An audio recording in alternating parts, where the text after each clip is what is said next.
Unang-una, ang Intramuros ay kilala rin bilang loob ng Maynila. Ito ay matatagpuan sa sentro ng lungsod at puno ng mga makasaysayang struktura. Tara't alamin na natin ang kwento sa likod ng pader at simbahan dito.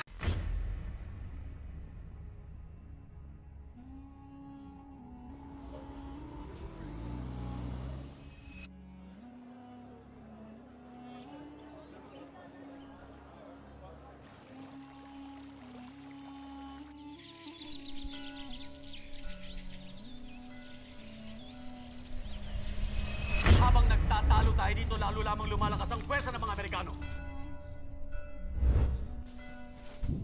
Negosyo o kalayaan? Bayan o sarili, pumili ka! Mapapalayas natin sila sa Maynila at mapapasakamay natin ang Intramuros.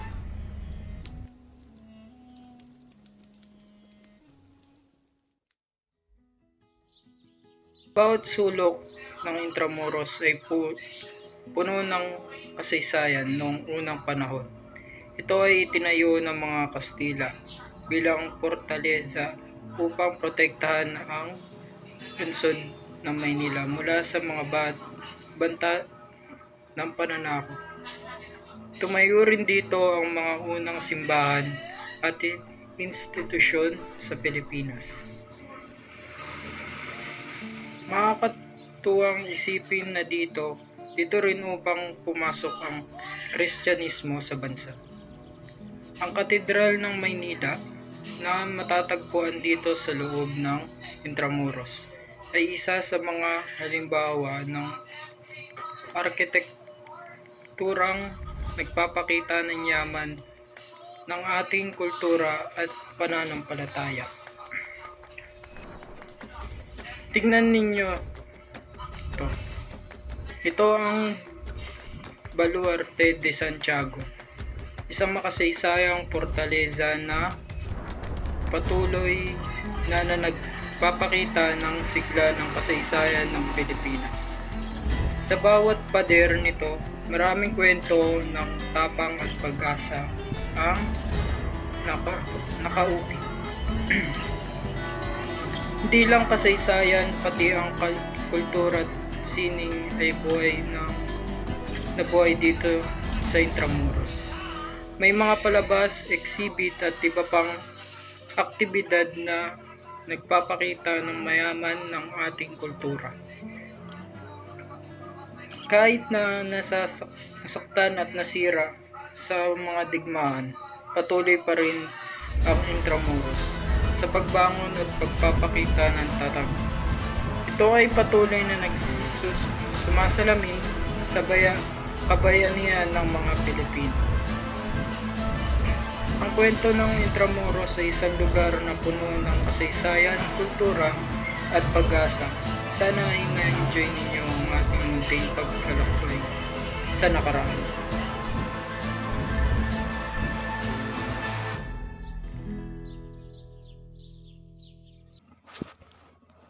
Intramuros served as the seat of government of the Captaincy General of Philippines, a component realm of Spanish Empire, housing the colony's government general from its founding in 1571 until 1865, and the real Audiencia of Manila until the end of Spanish rule during the Philippine Revolution of 1898. The Battle of Maynila in 1945 entirely flattened Intramuros as the occupying Japanese Imperial Army made their last stand against the victorious efforts of Allied soldiers and Filipino guerrillas. Heavy artillery bombardment destroyed its 8 churches, walls, universities, houses, and government buildings constructed for centuries in Spanish colonial architecture. Only the San Agustin Church, the oldest standing church in the Philippines, survived intact and was later made a UNESCO World Heritage Site.